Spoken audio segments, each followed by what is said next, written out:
आपका स्वागत है। जैसा कि हम लोग पढ़ रहे थे संचयन चैप्टर 2 पढ़ रहे थे। टोपी शुक्ला, डॉक्टर रही मासूम रजा का वो तो पहला बार की टोपी जो है ना दूसरे बार टोपी के मतलब इरफान के पिताजी का ट्रांसफ़र हो गया।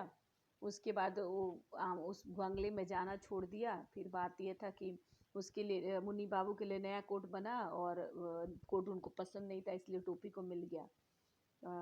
कोट बिल्कुल नया था लेकिन मुन्नी बाबू का बना हुआ था, इसलिए लगा टोपी को मैं उतरन क्यों पहनूंगा। इसलिए उसने उसी समय वो वो कोट नौकरानी की बेटी केतकी नौकरानी की बेटी को दे दिया। खुश हो गया कि नौकरानी के बच्चे को दी जाने वाली चीज़ वापस ली नहीं जाती। इसलिए सब लोगों ने सोचा कि टोपी जाड़ा खाएगा, तो बोले कि हम जाड़ा उड़ा नहीं खाएंगे, भात खाएंगे। दादी गुस्सा हो गई। दादी ने कहा तुम जूते खाओगे, तो उन्होंने कहा कि आपको ये भी नहीं मालूम कि जूता खाया नहीं जाता, पहना जाता है। तो दादी से बदतमीजी करते हो मुन्नी बाबू बिगड़ के बोले। तो बोला कि तो हम क्या करें, फिर इनकी पूजा करें। फिर क्या था, दादी ने आसमान सिर पर, मैंने बहुत गुस्सा हो गई दादी। उनकी माँ ने पीटना शुरू कर दिया, बहुत पिटाया था बेचा। तो उसके बाद सीता जो नौकरानी उसको पसंद करती थी उसको ले गई, तो जब कह दी कि तुम 10वां में पहुंच गए हो, दादी से तुम्हें जबान नहीं लड़ानी। सीता ने तो बड़ी आसानी से कह दिया कि 10वें में पहुंच गया, परंतु यह बात इतनी आसान नहीं थी। 10वें में पहुंचने के लिए उसे बड़े पापड़ बेलने पड़े। 2 साल तो वह फेल ही हो गया। 9वें में तो वह सन 49 में ही पहुंच गया था, परंतु 10वें में सन 52 में बोला कि सीता बहुत आसानी से कह दी कि 10वें में है, परंतु यह बात 10वां में पहुंचना उसके लिए इतना आसान नहीं था। क्योंकि 10वां में पहुंचने के लिए उसको बहुत पापड़ बेलने पड़े थे। 2 साल तो अब फेल, मैंने 2 साल फेल हो गया। 9वें में तो सन 49 मैंने क्लास 9 में 1949 में पहुंच गया था, परंतु 10वें में वह 1952 में पहुंचा। जब वह पहली बार फेल हुआ, मुन्नी बाबू इंटरमीडिएट में फर्स्ट आए और भैरव छठे में। सारे घर ने उसे जबान की नोक पर लिया। वह बहुत रोया। बात यह नहीं थी कि वह गौदी था, वह काफ़ी तेज था, परंतु उसे कोई पढ़ने नहीं दिया। मैंने पहली बार जब फेल हुआ था तो उस समय उनका बड़ा भाई क्या था, बड़ा भाई इंटरमीडिएट मैंने 12 में पास हो गए थे, फर्स्ट आए थे। और भैरव जो उनका छोटा भाई जो है ना, छठे क्लास में फर्स्ट आए, छठे क्लास में फर्स्ट। सारे घर में मैंने सारे घर जो है ना लगातार उनके बारे में बोल रहा था। वो बहुत रोया था। बात ऐसा नहीं था कि वो गाउदी मने वो बेवकूफ़ था, भोंदू था, बुद्धू था, ऐसा नहीं था। वो काफ़ी तेज़ था, परंतु मैंने उसका दिमाग बहुत शार्प था, लेकिन कोई उसको पढ़ने नहीं देता था। जब भी वो पढ़ने बैठता, मुन्नी बाबू का कोई काम निकल आता, राम दुलारी को कोई ऐसी चीज़ मंगवानी पड़ जाती जो नौकरों से नहीं मंगाई जा सकती थी। यह सब कुछ ना होता तो पता चलता कि भैरव ने इसकी कॉपियों के हवाई जहाज उड़ा। मैंने एक बात ऐसा था कि जब वह पढ़ने बैठता था, क्यों उसका पढ़ाई नहीं होता था, पढ़ने बैठता था, बड़े भाई को कोई काम आ जाता था, माँ को ऐसी चीज़ मंगानी पड़ती थी जो नौकर से नहीं मंगाया जाता था। यह सब कुछ न होता तो पता चलता कि भैरव जो है उसका छोटा भाई कॉपी का हवाई जहाज बना के उड़ा दिया। दूसरे साल उसे टाइफाइड हो गया। तीसरे साल वह 3rd डिवीजन में पास हो गया। या 3rd डिवीजन कलंक के टिके तर उसके माथे से चिपक गया, परंतु हमें उसके मुश्किलों को भी ध्यान में रखना। दूसरे साल, पहला साल तो वैसा हो गया, दूसरा साल वो डिस्टर्ब करता जिसका पढ़ नहीं सका, दूसरा साल उसे टाइफाइड हो गया। तीसरे साल 3rd ईयर में और 3rd डिवीजन में पास हो गया। वह 3rd डिवीजन जो था कलंक जैसा, उसके मैंने पास भी हुआ 2 साल में, तो 3rd डिवीजन में पास हुआ। परंतु लेखक बता रहे कि हम उसका मुश्किल था, उसके तरफ भी हमें ध्यान देना चाहिए। सन 49 में अपने साथियों के साथ था, वह फेल हो गया, साथी आगे निकल गए, वह रह गया। सन 50 में उसे उसी दर्जे में उन लड़कों के साथ बैठना पड़ा जो पिछले साल 8वें मैंने 1949 में अपने साथी के साथ था, वो फेल हो गया, उसके फ्रेंड सब आगे निकल गए। 50 में भी उन लड़कों के साथ बैठना पड़ा। मैंने 1950 में उन्हीं लड़कों जो 50 में आ गए थे क्लास 9 में, उन्हीं के साथ उनको अपने जूनियर के साथ बैठना पड़ा।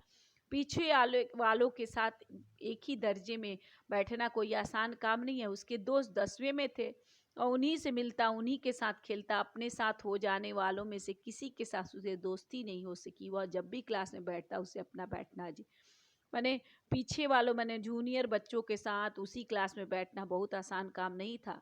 उसके जितने दोस्त थे वो क्लास 10 में चले गए थे, उन्हीं से मिलता था, उन्हीं के साथ खेलता था और अपने साथ बैठने वालों से किसी से उसकी दोस्ती नहीं हुई। जब भी क्लास में बैठता उसे अपना बैठना अजीब लगता।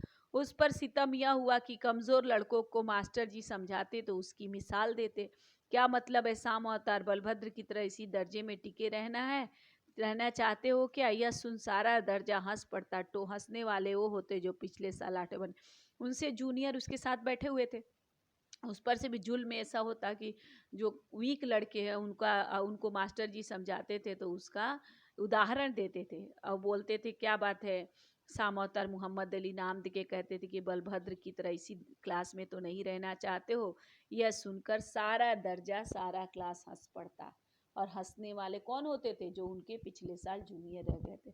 वह किसी न किसी तरह इस साल को झेल गया, परंतु जब सन 51 में भी उसे 9वें दर्जे में ही बैठना पड़ा तो अब बिल्कुल गिल्ली मिट्टी का लौंदा हो गया, क्योंकि अब तो 10वें में भी कोई उसका दोस्त नहीं रहा। 8वें वाले 10वें में थे, 7वें वाले उसके साथ, उसके बीच में वो अच्छा खासा बुरा। लेकिन एक बार और वह फेल हो गया टाइफाइड होने से। एक साल तो किसी तरह वो झेल गया अपने जूनियर के, लेकिन जो 7वें क्लास में बच्चे थे वो अब 9 में चले आए। 1951 में 7वें क्लास वाले 9 में चले आए, वो 9 में ही रह गया। अब तो उसे बैट बिल्कुल उसको जो है ना गिल्ली मिट्टी का पिंड नहीं होता, इधर उधर कुछ भी करो कोई असर नहीं होता, ऐसे हो गया। क्योंकि क्लास 10 वाले में तो पास करके चले गए थे, क्लास 8 वाले 10 में चले गए थे और 7 वाले 9 में। इसलिए उसका न तो 10वां में कोई दोस्त था और न उसको 9 में दोस्त था कि 9 वाले 7 के थे। अच्छा खासा अपने आप को बूढ़ा कहता था। वो अपने भरे पूरे घर की तरह अपने स्कूल में भी अकेला हो गया था। मास्टरों ने उसका नोटिस लेना बिल्कुल ही छोड़ दिया। कोई सवाल किया जाता और जवाब देने के लिए वह भी हाथ उठाता तो कोई मास्टर उससे जवाब, मैंने अपने बुरे पूरे घर की तरह, मैंने उतना बड़ा पूरा उसका घर था, अपने स्कूल में भी वो अकेला हो गया था। मास्टरों ने उसका, मैंने मास्टर साहब लोग उसके बारे में सोचना छोड़ दिए थे। कोई सवाल किया जाता जवाब देने के लिए वह माने कोई भी क्वेश्चन होता और जवाब देने के हाथ उठाता तो कोई उसका ध्यान नहीं देता। परंतु जब उसका हाथ उठता ही रहा तो एक दिन अंग्रेजी साहित्य के मास्टर साहब ने कहा, 3 बरस से यही किताब पढ़ रहे हो, तुम्हें तो सारे जवाब जुबानी याद हो गए होंगे। इन लड़कों को अगले साल हाई स्कूल का इम्तिहान देना है, तुमसे पर साल पूछ लूँगा। मैंने बार बार वो हाथ उठा रहा था, बार बार हाथ उठाने, तो एक दिन अंग्रेजी साहित्य के मास्टर साहब जो हैं उन्होंने कहा कि 3 साल से तुम तो यही किताब पढ़ रहे हो और तुम्हें तो मैंने जितना भी क्वेश्चन था वो जवाब तुम्हें याद हो गए होंगे। ये लड़के जो हैं अभी, तुम तो 3 साल से अभी भी इसी समय, उन्होंने मजाक उड़ाते थे कि 3 साल से है तो इसी साल में इसी क्लास में पहला अगला साल भी रहेगा। तो बोला तुम्हें तो आंसर जबानी याद हो गए होंगे, कंठस्थ हो गया होगा, तो इन लड़कों को तो अगला साल 10 का एग्ज़ाम देना है, तुम्हें आने वाले साल में, मैंने पर साल भी तुम इसी क्लास में रहोगे इसी में पूछ। टोपी इतना शर्माया कि उसके काले रंग लाली दौड़ गई और जब तमाम बच्चे खिलखिलाकर हंस पड़े तो बिल्कुल मर गया। जब वह पहली बार 9वें में आया था तो अभी नहीं बच्चों की तरह टोपी को बहुत शर्म हुआ, बहुत शर्म। उसका रंग सांवला था, वो लाल हो गया उसका चेहरा। और सब बच्चे जब खिलखिलाकर, मास्टर साहब ने इतना बड़ा मजाक किया, इतना कड़वा मजाक किया, सब बच्चे जब खिलखिलाकर हंस पड़े तो वह बिल्कुल मर गया। जब वह पहली बार 9वें में आया तो वह अभी इन्हीं बच्चों की तरह, मैंने क्लास 9 में आया, इन्हीं बच्चों की तरह वो बिल्कुल बच्चा था। फिर उसी दिन अब्दुल वहीद ने रिसेस में वह तीर मारा कि टोपी बिल्कुल बिलबिला उठा। वहीद क्लास का सबसे तेज लड़का था, मॉनिटर भी था और सबसे बड़ी बात यह है कि वो लाल तेल वाले डॉक्टर शरफुद्दीन का बेटा था। मैंने फिर उस दिन की बात है, अब्दुल वहीद जो है ना रिसेस में, मैंने लंच स्कूल में दोपहर भोजन, वह तीर मारा। तीर मारना का मतलब हुआ वह इशारा किया, कटाक्ष किया कि टोपी उससे बिल्कुल बिलबिला, मैंने बहुत गुस्सा हो गया। वही जो है ना क्लास का सबसे तेज लड़का था, सबसे अच्छा लड़का था और मॉनिटर भी था, क्लास मॉनिटर था। सबसे बड़ी बात कि वो लाल तेल वाले, मैंने वो भी डॉक्टर का बेटा था, वो डॉक्टर शरफुद्दीन का बेटा था। तो उसने रिसेस में टिफ़िन के समय बहुत बड़ा कटाक्ष, बहुत बड़ा तीखा प्रहार किया। उसने कहा, बलभद्र अबे तू हम लोगन में का घुसता है, 8th वालन से दोस्ती कर, हम लोग को निकल जाए के, बाकी तुहे तो उन्हीं सबन के साथ रहे के हुए हैं। यह बात टोपी के दिल में आर पार हो गई और उसने कसम खाई, टाइफाइड हो, टाइफाइड का बाप उसे पास होना ही है।